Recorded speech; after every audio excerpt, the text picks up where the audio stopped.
Why do so many people struggle to save money, despite their best intentions?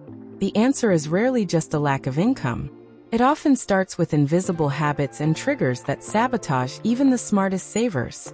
Consider this.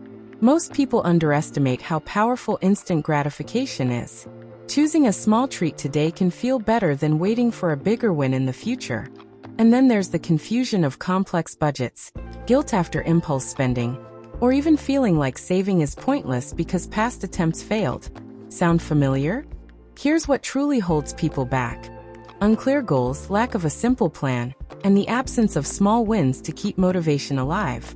Without clarity, saving feels like a chore rather than a step towards something meaningful. But it doesn't have to stay that way.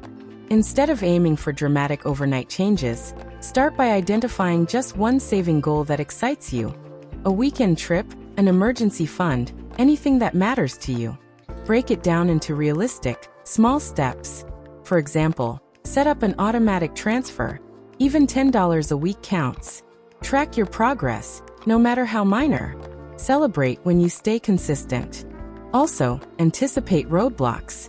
Notice when you're tempted to spend. Is it stress, boredom, or something else? Replace mindless purchases with actions that align with your new goal. With regular practice, good saving habits become automatic. Remember, saving isn't about deprivation. It's about building a future you actually want. Start small, stay consistent, and watch your savings and confidence grow.